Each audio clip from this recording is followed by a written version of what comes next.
It is budget crafting season for local governing bodies, and that's where the discussions start on this week's Red Couch Rewind. Welcome on in. I'm your host, Melissa Brunner. This is where we recap some of those top interviews you've seen on Eye on Northeast Kansas, the TV show. You can watch it Monday through Friday, 4 o'clock Central Time, on air and streaming live on our WIBW digital platforms right here from the capital of Kansas. We start our talks today with the Topeka City Manager, Robert Perez. A big day for people in Topeka took place Tuesday, July 14th, is when the sale of Hotel Topeka finally becomes final. What happens next? Dr. Perez looked at that. I've been asking you about this probably every month since you came into your position about a year or so ago. And here we are. Yes. So tomorrow is a big day because what actually happens? So tomorrow we actually close on the hotel. Last week our Topeka Development Corporation authorized the closing documents that we needed to prepare and submit to Endeavor Hotel Group. And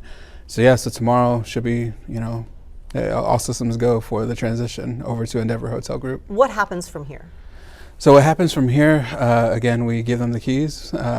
We basically close out the accounts over the next, probably the next 60 to 90 days. There's some final billings and things like that for previous months that we have to close out on. But yeah, it's really just closing out the accounts and making the transfer over to Endeavor Hotel Group. Why do you feel this is the best deal for the people of Topeka? Because as people have looked at this, the objection is we're only getting $1 million for it. Right. And we invested what? 15, 16, 17 million total. And yes, there are mechanisms through the bonding to pay this back, but it's going to take like 30 some years. It will take some time. Why is this the best agreement for the city? So one of the things that I really appreciated about Mr. Arnold and his vision for the hotel is really to bring a good product to our city, right? Through some of the conceptual plans, things that have been shown to the community for the last several months. I really do have faith in his plan to bring the hotel up to a standard where we can continue to bring conferences, to bring more events and more business to the hotel and to Topeka as a whole, especially with what he's planning with the Maynard Conference Center, really trying to make a lot of the uniform improvements so that folks who either attend events at Maynard or at the Hotel Topeka see a seamless transition in the aesthetics between the two facilities, as well as phasing over into the Expo Center. So I really do believe in his vision for the hotel. He also has visions for the rest of the campus. Obviously, he has to work with the county on that too. But I think that this could be a real gem for our city, and again, bring back a lot of the lost conference event traffic that we've lost out on. How is this going to help the city's budget picture? Because how much were we putting in every year, and how did that impact the bottom line, especially as you had been talking about a shortfall? We're starting our now budgeting for next year. Right. Is this a line item that kind of goes away, or yes. how was it? Yeah, so we had actually estimated an operating loss this year of about $1.7 million. We're not seeing near that. At the end of the day, hopefully, we should be somewhere, if I were to estimate, probably about $500,000, because and I have to give a lot of credit to our folks, our partners at Greater Topeka Partnership. They really pushed the hotel. We've had a lot of events at the Expo Center, at the hotel, and then also the county with the hockey. We've had a lot of traffic come through the hotel this year, which is why we're not seeing the projected shortfall that we had estimated. But that shortfall is something that hits the budget. It does hit the budget, but again, with the transition tomorrow, we're done with that. And then on top of that, yeah, you're right. The $1 million is going to come in. It's going to help pay for the bonds that we've issued, and then also the taxes that will be specifically to the hotel. We'll pay back some of that debt over time. What is the other update on the budget? Where's our next step there now as we start discussions for next year's budget? Yeah, so we actually started discussions for next year's budget this past year. We towards the end of FY 2025, we started talking about projected shortfall for 2027. We forecasted that out. Since January of this year, we've been holding work sessions with the governing body to get input on priorities. We did a community survey to talk about priorities from the community. So we've really tried to be mindful in the proposed budget that will come forward tomorrow, continue to focus on our infrastructure, our public safety, and economic development. And so, go ahead. The budget that you're going to announce is spending up? How much, and does it mean a mill levy increase? So it does not mean it. So we have a balanced budget. We use a lot of, not a lot, but we use some one-time reserves. We've made some recommendations for reductions to our personnel costs. We've really tried to operate within the budget that we have. Now, the budget that we are working on has about a 1.5%, or has a 1.5 increase on the mill levy. That's just capturing the the assessments, our appraised value assessments. So that's part of our revenue neutral discussions that we'll be having.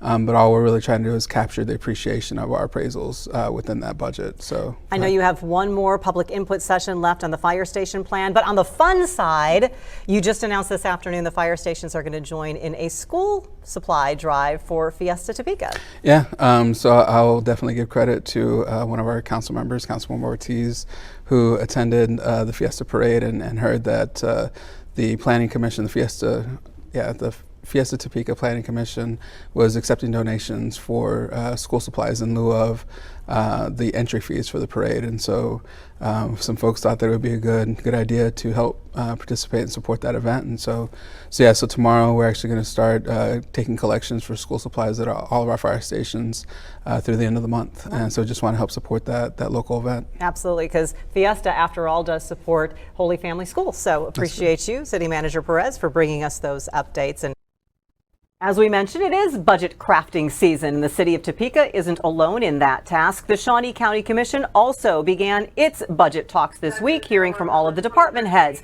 Commissioner Aaron Mays updated how you can be part of the process, as well as updating some of the road projects you might be seeing around the area this summer. And some of them a little shorter term, some of the longer term ones, we can see the end of the road. Yeah, so this summer we took a little bit of a break on all of our heavy closures around town. Last year we had several. Auburn Road is probably the one a lot of people think about. 46th Street up north.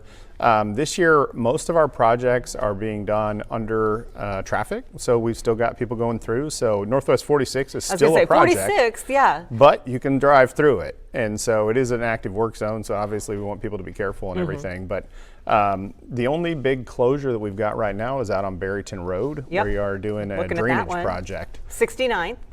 So how long is that going to take, and what is the progress prospect there? You know, I wish I could tell you. It's taken a lot longer than we thought it was going to initially. We had some utility issues that had to be addressed before we could proceed.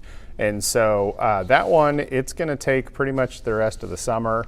And we're hoping to get it done before school starts, because there's an elementary school right on the corner there. So, so we want to get that done as soon as possible.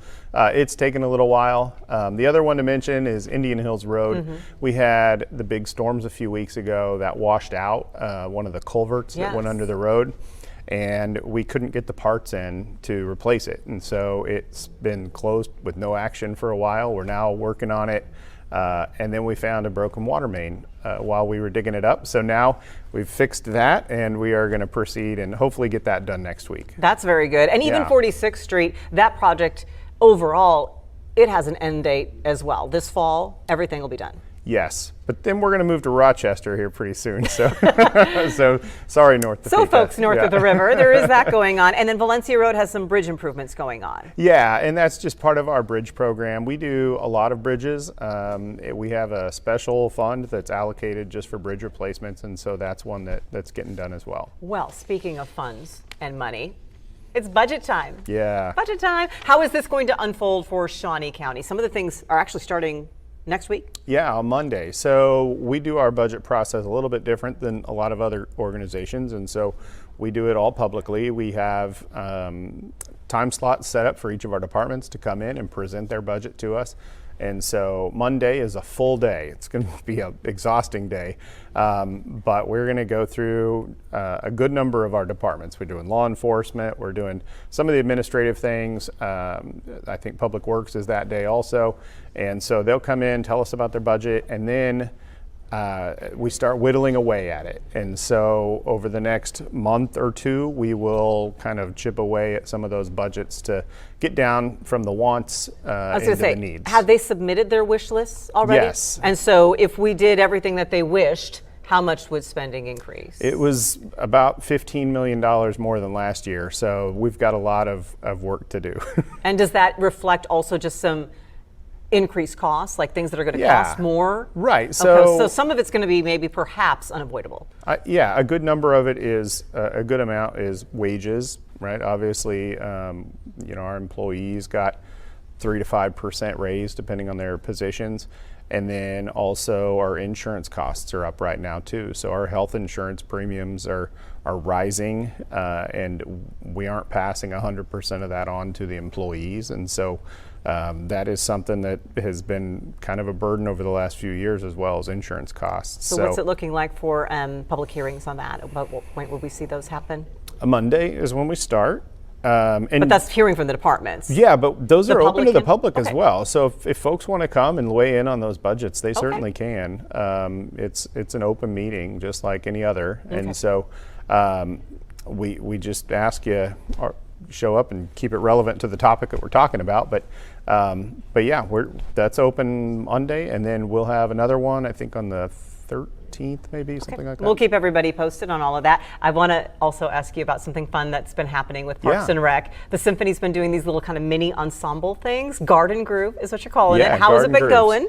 It is wildly successful, actually. So the first week, I think they had 150 people. Well, because these themes are fun. Yeah, and next Tuesday is the Taylor Swift theme. So we're expecting. Are you ready for it? That's a good one. There's not going to be any bad blood between us. Yeah, so. How many more puns can we do here? Come on. I'm Come not on, as you're good a at that closet as, Swiftie. yeah. I know you are.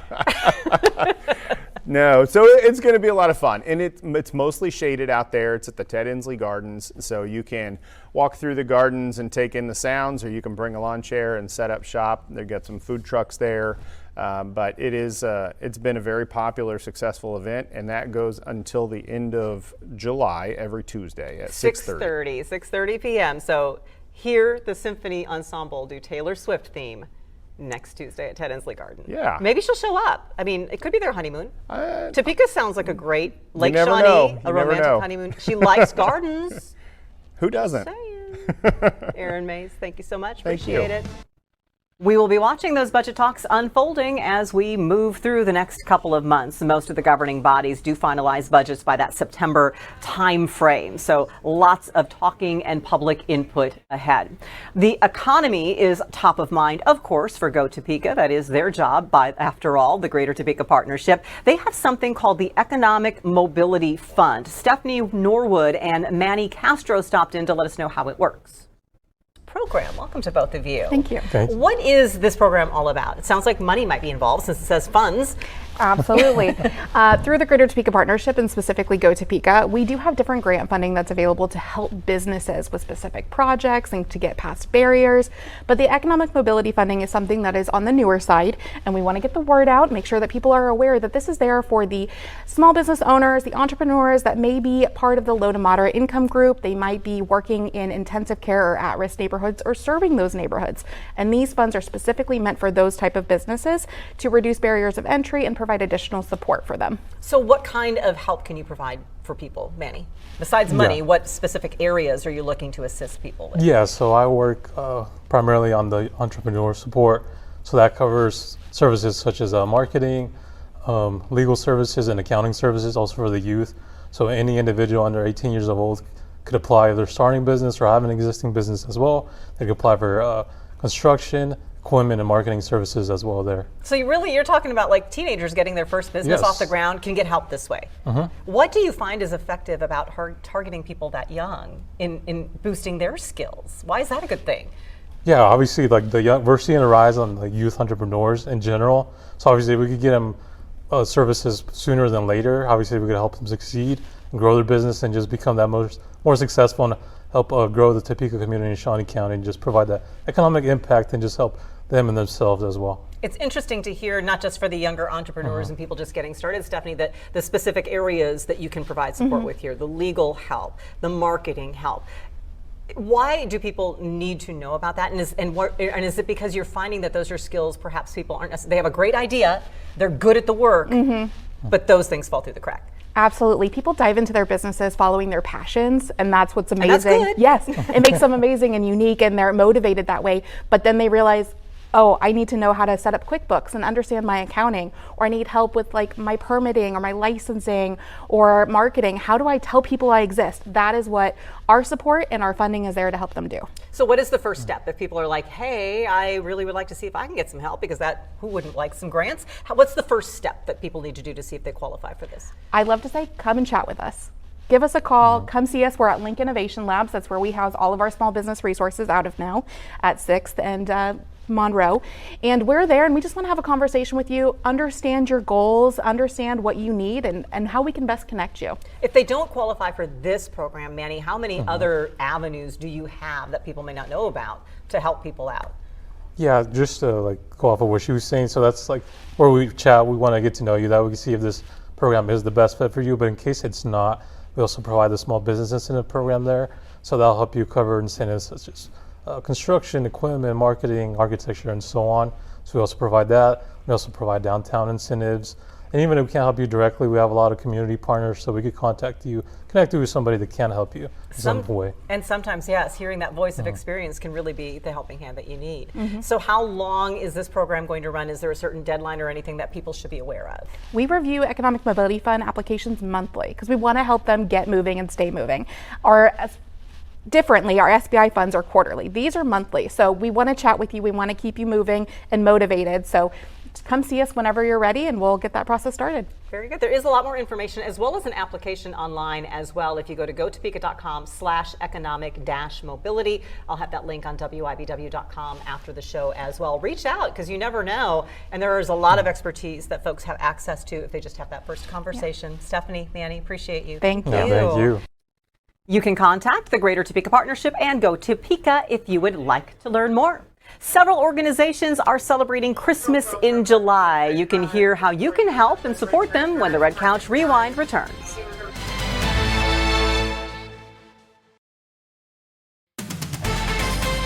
Welcome back into the Red Couch Rewind. Christmas may be several months away, but several area organizations are celebrating by marking Christmas in July. It's helping them get ready now for all of the demands and assistance that they provide during the holiday season. Let's start with TFI, the Family Initiative. Angel Romero told us what their Christmas in July is all about. Welcome to you, sir. Yeah, your first time here with your new role at TFI. Absolutely. I'm sure you're loving it. Oh my gosh, it's been a blast. Because you love TFI's mission. What is TFI, the Family Initiative, all about? Absolutely. So our mission is devoted to the strength of family. And that's what I love so much about it is we know that families are core to our neighborhoods, to our communities, to our states. And so what we get to do here in Topeka and throughout the state of Kansas is we are a leading child welfare agency. And so we get to provide foster care, adoption, and mental health services for youth in Topeka and at communities throughout the state of Kansas. Which is amazing. Christmas is a big part of it. It is. And you said that you basically are starting this so that you have an excuse to wear a Santa hat. Well, that is true. But it's a good excuse and a good reason to wear a Santa hat. is. What do you do at Christmas time for some of the children that are in your care and that you work with? Yeah, so we know it's so important for the youth that we care for to know that they're loved and that they're valued and that they're in a safe place. And that means a lot of things, but at the holidays, that means making sure that all of our youth get to celebrate the holidays and that they get to receive holiday presents. They get to receive those reminders that there are people there who are caring for them and that they're in a safe and loving home. And so every year we make sure that all the children we care for, whether they're in a foster home or in one of our residential facilities, that they have gifts to open up on the holidays. And we're only able to do that through the generosity of donors in our communities. And how do you make it work then? That's what Christmas in July is all about, right? What are you trying to do now to be ready for the holidays? Yeah, so I mentioned donors make that happen, and typically we spend a lot of time at the end of the year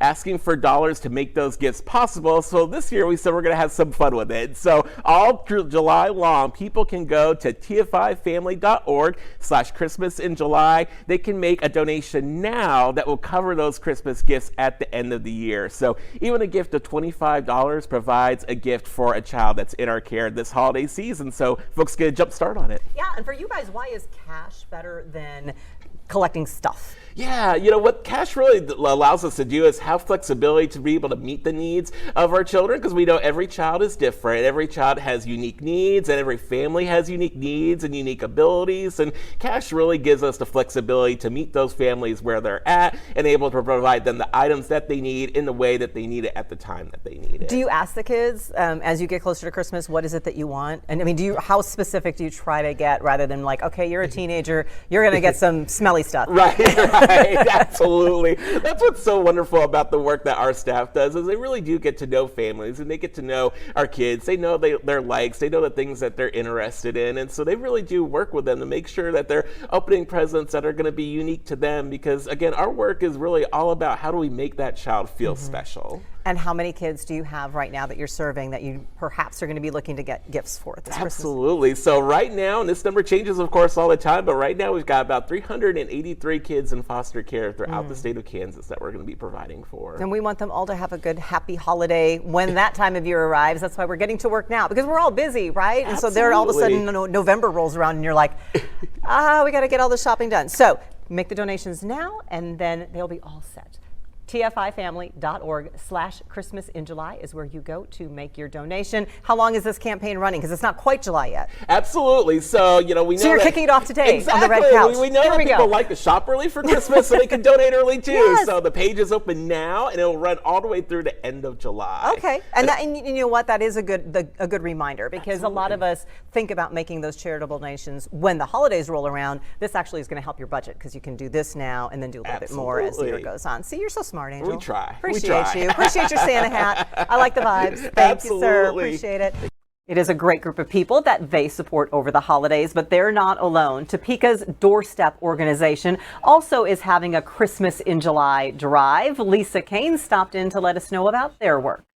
I love how you're looking festive for the occasion as well, because it is Christmas in July. It is. This is all about actual Christmas, though, isn't it? It is. It is. How many folks do you help out when it comes to the holiday season? We added another 25 households last year, and we're going to do the same this year. So 285 households, which is just under 900 individuals that we are covering for Christmas. And what sorts of things do you need in order to cover all of those folks? Every household gets a blanket. Every household gets a hygiene kit, so a towel set, shampoo, conditioner, all those full size. So it lasts them a while. Kids get back to school supplies for the second half of the year. So now's the perfect time for that. And then watch for those backpack sales. Yes. Yes. And then every household gets like a household supply, whether it's a crock pot or pots and pans or something like that. And then gifts for everybody in the household, along with $25 gift cards for everybody. Oh, that's fun. Yeah. That's fun. And why do you have to start now to make this happen? That's a lot of people to provide for. I would say. I can't even shop for like the 10 on my list. And so, 900? Yeah, if we kind of split it up and there's lots of stuff that we need that's out there right now. And we have the space in the building. So as we then get closer to Christmas, we'll know what it is that we still need. And we're able to better inform people when they want to know. And when you get those donations, you rely on the donations, of course, but if you don't have them come in, then what happens? Then we buy them. And how much money did you spend last year? $46,000. That's a lot of commitment. Yeah. So that is why cash is part of this as well. Yes. What are you doing to try and Yes. have the cash in order to shore up kind of the back end So of this this year, instead of Summer Cash Bash, we've switched it up and it's Christmas Cash Bash. So we've got matching money. If we bring in $10,000, we'll get $5,000 of that, $10,000. If we bring in up to $20,000, then we'll get the full $10,000, and then that will be set aside for Christmas. So someone is willing to put up $10,000 for y'all. They are. I like that. It They makes your are. money go further when you Yes. give a gift. How easy is it to give cash, first of all? How do you take those donations? They can go to our website and do it through PayPal. They can mail it in. They can drop it off at our location at 10th and Buchanan. That's very easy. Very easy. What about the donations, like the physical items? How do people get those to you? Same thing. Well, bring them to Doorstep. Not through PayPal. Mail you in the middle of the crock pot through PayPal. I don't know Yeah. how that works, Yeah. but time, space, Bring them to continuum. Doorstep Monday through Friday, 9 to 2. Regular business hours. How much do you kind of keep all of this organized, and how does it all work? I'm like picturing Santa's workshop. It's a overblown. year-long process. Obviously, when the pandemic hit, we totally switched how we do it. So it's a lot of work for a few people instead of a bunch of people doing a little bit. But it's very well organized. We do our best to know what we have. We don't know what the families are going to want until we get them. So we just kind of go off of, in the past, what people have wanted, what the hit movies are, what the popular toys and stuff are, and just try and have that there. And then we'll go shopping for the things that we don't have. Toy Story. You can't go wrong with Toy Story. I'm just saying. But is there a human need as well? Because you mentioned a few people. Do you still have need for volunteers? We do. If not for this specifically, but for other things? I believe, if somebody is interested, they can give us a call. We can email or mail out a volunteer application, and then Tracy handles all of that. So I believe we have a few openings. They'll hook you up with the best place that you can fit. So Christmas in July for Doorstep Inc. Again, those cash donations unlock matching pledges for them, folks. We love when they get extra money. DoorstepTopeka.org if you would like to do that. Again, toys, kitchen supplies, school supplies, those household items, cologne, pajamas, little gifty items for any age. Those donations will be accepted 9 a.m. to 2 p.m. Monday through Friday, 119 Southwest 10th Avenue. 1119. I left a number off. 10th and Buchanan. Just go to 10th and Buchanan, near Topeka High School, not too far from Topeka High, correct? You see our brand new sign, you'll know where we are. You'll know where they are. Lisa, thank you.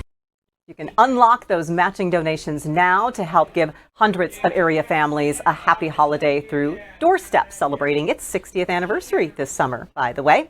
New attractions are coming to the Topeka Zoo. We have been telling you about the Tiger Trails and Den Academy. It's finally a reality, opening this week. The zoo's director, Christina Castellano, came in to let us know what you can expect. That is what it's called. Yeah, absolutely. What is the goal of the exhibit? What's all going to be there? There's so much going on in this exhibit. One of the primary things is to talk about community, really show people what our legacy is, tell stories, but also we want to make connections with these animals so people are inspired to care, they're inspired to learn, and they're inspired to take action to save endangered species in the wild. Well, first of all, let's talk about some of the animals that we're going to see. And we have some pictures of the new residents that are coming. A king vulture. Yeah. So what makes them so fun, and what's going to, look at how bright they are. They don't look like the vultures I typically see hanging out in the farm pasture. No, and that's exactly why we picked such a colorful animal. So part of the story in Tiger Trails is this, what an animal plays, the role it plays in the wild. So tigers are apex predators, and then we have these scavengers that are at the bottom of the food chain, but their roles are so important to the health of an ecosystem. So when we talk about vultures, people always think, ooh, gosh, a vulture. And then we saw this magnificent king vulture, and we said, yeah, that's the animal that we want to bring in to tell that story, because he's so beautiful, and his name is Picasso. Picasso. Oh, because he's so colorful. I like it. So a king vulture is going to be there. We're kind of looking, this is probably what the new space for the tigers is going to look like then? Yeah. So what's the goal of how this was designed for the tigers? Yep. So the design of the area is that we have these two new habitats for our tigers, Thomas and Nisha. And within the center of those two outside habitats is a science-based learning center. And within that area, we have different activities that kids can really, dig into, to read, to touch things, and to learn about how important animal nutrition is. And the theme around animal nutrition is a story of Mark Morris Jr., someone in our community who did some really big things here that led to different diets around the world that are fed to exotic animals and domestic animals. And he had a relationship with Gary Clark, our first director, and we love telling the story. It's a big Topeka story, and that's something we want to share. We want to make people proud. So, of course, the full name of the exhibit is the Mark and Betty Morris Tiger Trails and Den Academy. Yeah. And so Betty was around for a long time. Both of them were in our communities. Oh, yes. And Betty, it was integral into designing this space, making sure that it represented the legacy that she wanted to put forward for her family, telling that story. And what really got Betty excited about this, and still does, is that this is a local Topeka story, but what happened here has global significance. people should really be proud about things that happen right here in our community. Absolutely. So when is it going to open? Do we have an exact date to share yet? We don't have an exact date, but it is coming up really quickly. As a matter of fact, Thomas and Nisha are being moved as we speak right now into their new home. We're just at the stage where we are dotting the I's, crossing the T's, making sure everything is ready, and we'll have an announcement really soon, probably within the next few days. So stay tuned. Later this month is when that is happening. But if people want to support things like this project and other projects, you have a fundraiser at the end of the month. We sure do. Our next fundraiser is called Steins and Vines, and it's actually an all-day event.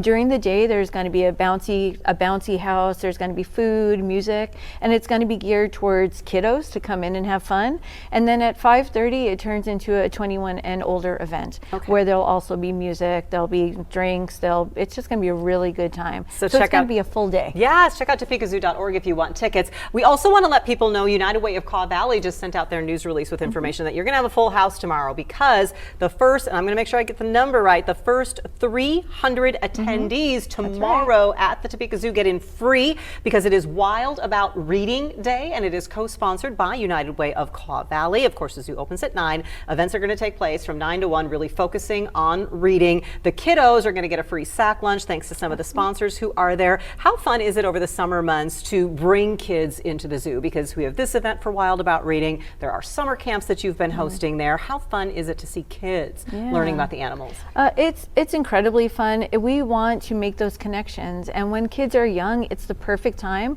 to instill that feeling of not just caring for animals, but giving them actions that they can do to really make sure that we take care of nature, the animals that they love, and to really make them stewards of their environment. So having kids come in, it's just magical for us. It's what we love to do. Should be fun. Christina Castellano, thank you so very much. Appreciate you being here. July 15th. Opening day for the new Tiger Trails attraction at the Topeka Zoo. The Topeka Zoo isn't the only one that hopes to bring you some great memories this summer. There is a whole program going on with the 7 accredited zoos across the state. That is one thing that Sarah McWilliams from the Topeka Zoo told us about. Welcome to you. Hi. Yeah, summer's the perfect time to check out the zoo over and over and over and over again. And a membership is one way that folks can do that, and a little bit of money savings when they do as well. So what is a membership? Right, so at the Topeka Zoo, we've got a couple different memberships. Basically, you get admission to the zoo for a full rolling year, but you get also other perks with it. So we've got 3 basic different kinds of memberships. Our most popular is the Family Basic, which is going to give you 2 named adults with 4 guests. And then we've got our Family Premium membership, which is the same 2 named adults, 4 kids, but you get a guest. We've also got a Zoo for 2 membership, which is just the 1 named adult and then a guest. And what are the different price points on that? So they range from $75 to $135. Zoo for 2. Yeah, Zoo for 2 is the $75. And the basic family one is going to be $95. But $95, which gets you 2 adults, 4 kids, over and over and over and over again. Bring those you pay it crazy once kids. and you can come like every single day. Every single day. What is your regular general admission It's for one? $10. For an adult. Yes. And how much for a child? $5. So that's $15 every time you're going with just 1 adult and 1 child. So just think about it. If you go to the zoo more than once, it's going to pay for itself. So that's one thing. And all of that supports the zoo's mission, correct? Yes, the mission to enrich our community through conservation and education. So that money is going towards creating enrichment for our animals, updating infrastructure for our animals, and conservation efforts as well. So we love our Topeka Zoo, we love our Sunset Zoo in Manhattan, we love the David Trailer Zoo in Emporia, but that's only 3 zoos. You want folks to visit all the zoos in Kansas. All of them, So this is a new program this summer called the Kazoo Pass? Kazoo Passport, the Kazoo Wild Adventure Passport, which includes all 7 of our AZA accredited zoos. So where are the other in ones? Kansas? So we've got the Sunset Zoo in Manhattan, the Rolling Hill Zoo in Salina. We've also got the Lee Richardson Zoo in Garden City. And then David Trailer, obviously in Emporia. Also the Hutchinson Zoo, the Sedgwick County Zoo, and then obviously the Topeka Zoo. Okay, and so what happens? You want everybody to visit all 7 of those. Yes. What do they need to get, and what do they do when they get to all of those zoos? So you can go to our website at topekazoo.org and find the Kazoo Passport. Once you find the passport, print it out, then you can go to each zoo, each of the 7 zoos, collect a unique stamp from the zoos. Once you've collected all 7, then you're going to send that into Linda at the Rolling Hills Zoo, and she's going to throw you into the drawing for the grand prize. And there are three people are going to win. Yes. And what is the grand prize? So the grand prize is going to be a special animal encounter at the zoo of your choice, the participating zoo of your choice. So if you went to one of the zoos and you're like, I'd really like to see something behind the scenes there, you pick that zoo and go back to it again. Yes. So like in Topeka, I imagine what would be some examples of a behind the scenes encounter people could get if they win the grand prize and they choose Topeka? So the one that I would choose would be going to see our hippo Tank. You can give him a watermelon and he'll chomp it down, and you can see how powerful he is. Other would be to go see our giraffe, go see the backstage, see our different new giraffe, and then also we've got many different behind the scenes that you can check out. You can feed the giraffes. They're so fun. They're so fun. Another thing that we do want people to know about real quick too, Sarah, is that not everyone has a lot of disposable income, and there is a way the zoo can help with that. There's a program, people just need to ask for it. What is it called and how does that work? So the program is Museums for All, and that program admits cardholders, WIC or EBT cardholders, to actually get reduced admission tickets when they show that card at the gate, or they can actually buy a basic family membership for a reduced price as well. Okay, so just ask about it, folks, if you need that little help, because they really want you to do that. This, by the way, is a QR code if you want to get taken directly to the link to get a membership to the Topeka Zoo. I will put the link on WIBW.com after the show as well. Go explore our zoos. So super fun, and I like the bear. There you go. That's wow. Sarah, thank you so very much. Appreciate you being here and letting us know about all of that, and we're going to explore all of the Kansas zoos this summer. Be sure to check out our state's zoos and a lot of other attractions as well. Check out the State of Kansas Sunflower Summer Program. A lot of great stops are included in that program. It's only a few weeks long this summer, but it allows adults who pay for a membership or pay for an admission to get some kids to get in free with them. Great way for families to explore our state. You can also explore these interviews and all of the interviews with our guests on Eye on Northeast Kansas. Just head to WIBW.com. We have a special Eye on Northeast Kansas section there. You can also head to our other WIBW Plus platforms. That would be your Roku, your Amazon Fire, perhaps our news app if you would like. All the Eye on Northeast Kansas videos are there, YouTube also. And if you'd like a little behind the scenes look, you can see our studio selfies on my Facebook page, WIBW Melissa Bruner. A lot to catch up on. Until next time, we'll see you on the Red Couch.